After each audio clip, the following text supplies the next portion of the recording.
안녕하세요. 구조생활실험실 랩 오프닝을 맡게 된 대학원생 김세헌이라고 합니다.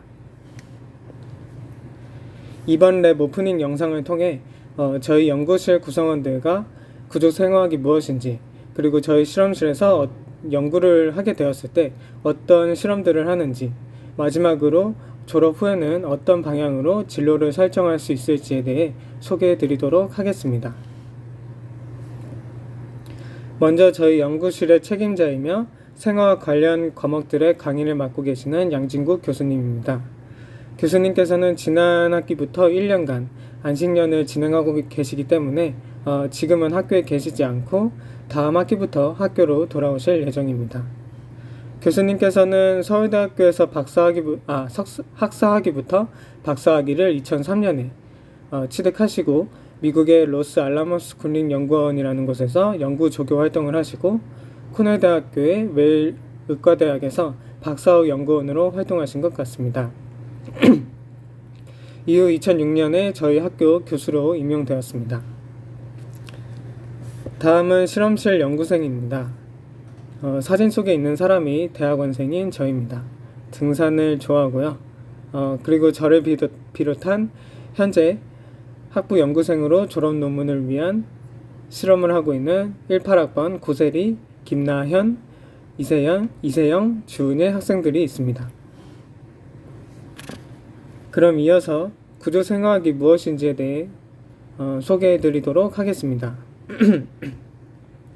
구조생화학이란 생물, 물리, 그리고 화학, 학문을 결합하여 살아있는 유기체에 대해 연구하고 모든 생명 형태들이 공유하는 공통적인 물리화학적 토대가 되는 원리, 원칙들에 대해 설명하는 학문입니다.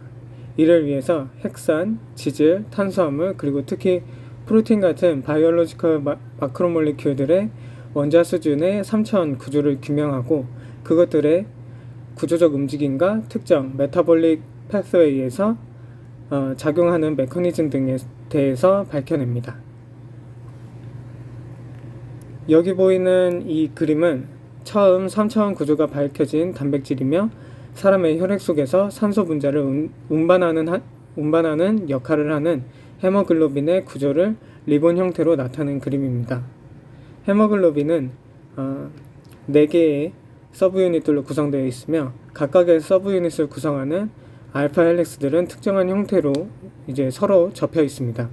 이러한 접힌 형태 속에 빈 공간이 형성되고 각각의 서브유닛 안에는 철 이온을 코디네이팅하는 힘이라고 하는 물질이 헤모글로빈의 히스티딘 레지듀와 베이 결합을 형성해 바인딩됩니다.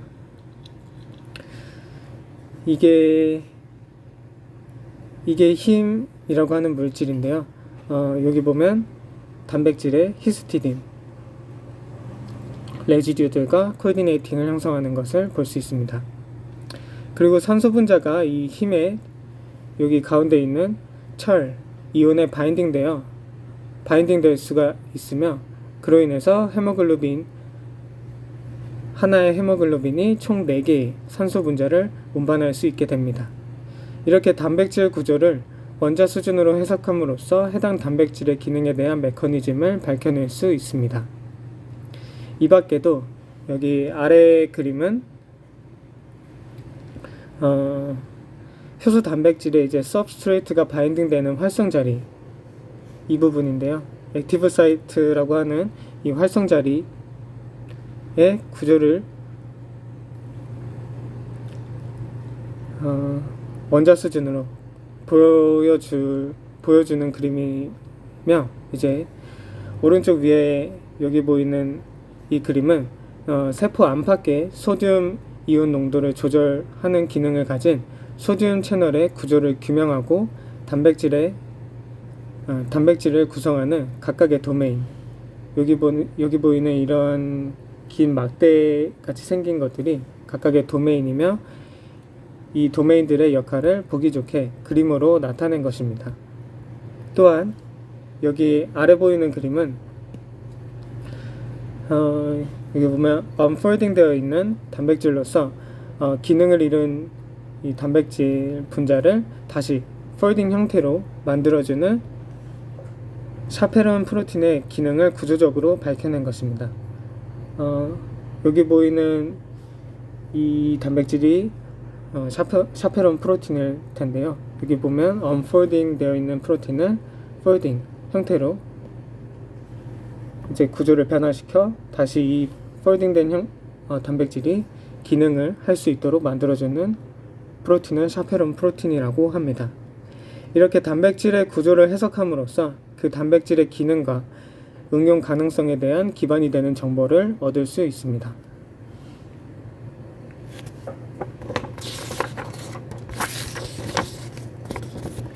이어서 저희 실험방에서 진행하는 실험들을 소개해 드리도록 하겠습니다. 먼저 저희가 연구할 단백질에 대한 유전 정보를 가지고 있는 DNA를 복제하는 폴리머레이즈 체인 리액션, 줄여서 PCR이라고 하는 과정입니다. 오른쪽에 보이는 이 그림이 PCR 과정을 보여주는 그림인데요. 먼저 여기 가장 맨 위에 있는 템플릿, 주형이 되는 DNA에 열을 가해주면 이렇게 한 가닥씩 떨어지게 됩니다.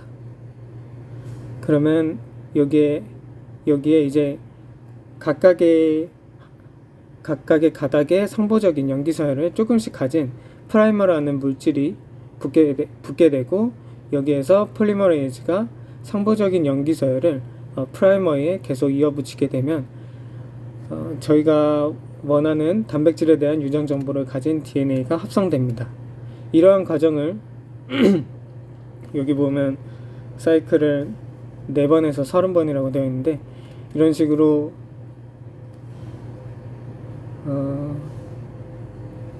저희가 원하는 단백질을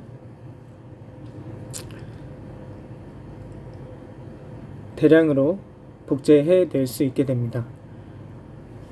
주형 DNA로는 여기 가장 맨 위에 사용되는 이러한 주형 DNA로는 왼쪽 그림에 보이는 이러한 균들의 염색체나 또는 사람의 염색체를 사용합니다.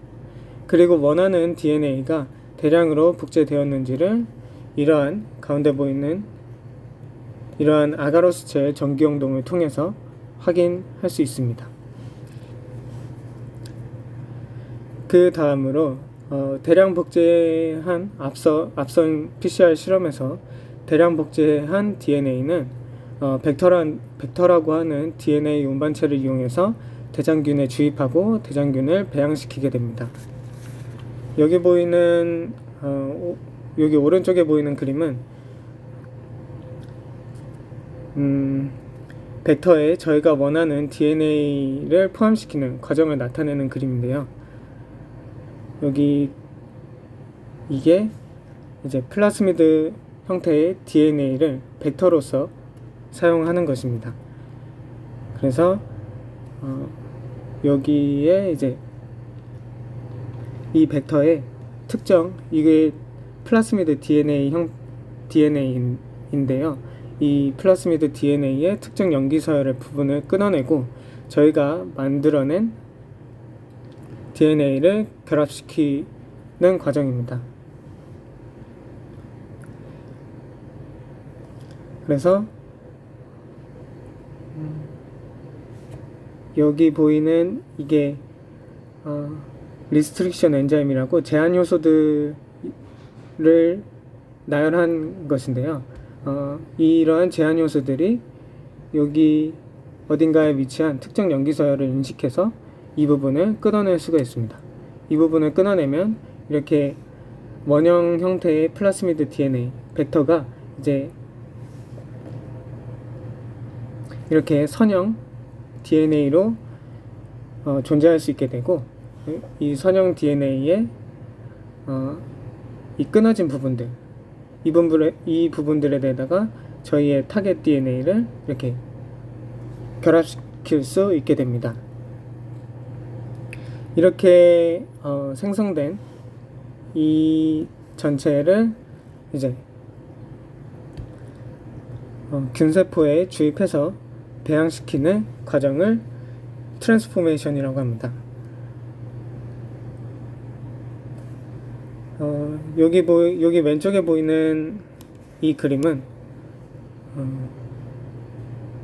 균들 사이에서 트랜스포메이션이 일어나는 모습을 표현한 것이고, 여기 보이는 특정 DNA가 다른 균의 DNA에 포함되어 여기 이렇게 포함된 걸 볼 수가 있습니다. 이렇게 포함되어 이 균의 형질이 변한다고 해서 트랜스포메이션이라고 합니다. DNA를 주의시킨 이러한 균은 이제 가운데의 사진에 보이는 것처럼 배지 플레이트인데요. 배지 플레이트 조건에서 배양시키게 됩니다. 앞서 이렇게 고체 배지에 배양한 균을 액체 배지에 다시 배양해서 개체수를 늘리고 저희가 원하는 단백질을 발현시키도록 유도해 줍니다.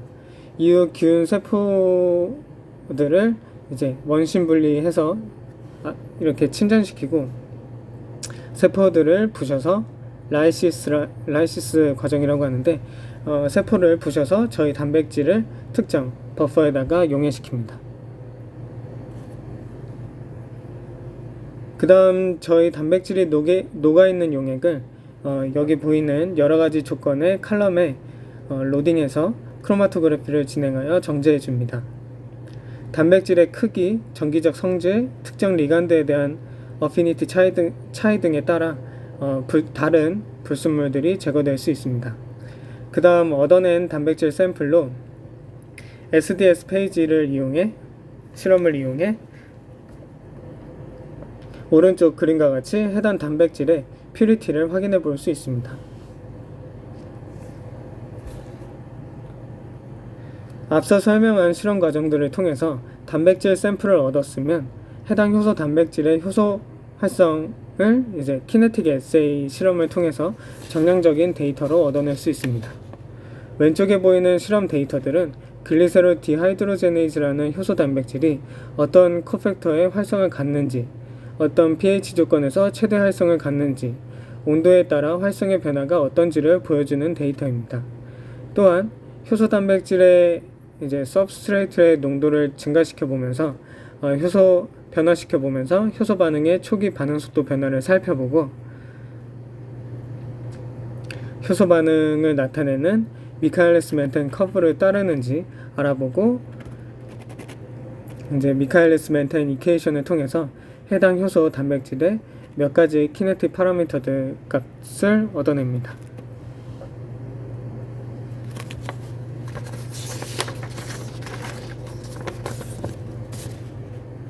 얻어낸 단백질 샘플로 키네틱 에세이 실험뿐만 아니라 단백질의 3차원 구조 분석에 가장 중요한 단백질의 크리스탈리제이션을 진행합니다. 단백질은 용액 속에서 포화될 때 안정될 수 있는 특정한 조건에서 크리스탈로 생성될 수 있습니다. 그렇기 때문에 많은 솔루션 조건들을 이용해서 스크리닝을 진행하는데 여기 오른쪽에 보이는 그림에서 여기 보이는 작은 드랍들 속에 프로틴이 존재하고 이 드랍이 이베포레이션 되어 포화 상태가 되면 프로틴이 크리스탈로 생성될 수 있습니다. 저희는 주로 스크리닝 단계에서 이러한 시링 드랍 방법을 사용하고 특정 조건에서 이제 크리스탈이 형성되는 것을 확인하면 크리스탈을 좀 더 크고 깔끔하게 얻기 위해서 옵티마이제이션을 진행합니다. 이때는 행잉 드랍이라는 방법을 사용합니다. 크리스탈이 형성되었으면 해당 크리스탈을 포항에 있는 가속기 센터에 가져가서 포항 공대에 있는 가속기 센터에 가져가서 엑스레이 회절 데이터를 얻어냅니다. 얻어낸 회절 데이터는 이제 소프트웨어와 연구자들의 기술을 이용해서 3차원 구조로 모델링 할 수 있게 됩니다. 이로써 여기 보이는 것처럼 단백질의 3차 구조를 해석할 수 있게 됩니다. 여기까지가 저희 실험실에서 진행하는 실험 과정들이라고 할 수 있습니다. 마지막으로 졸업 이후의 진로에 대한 내용입니다.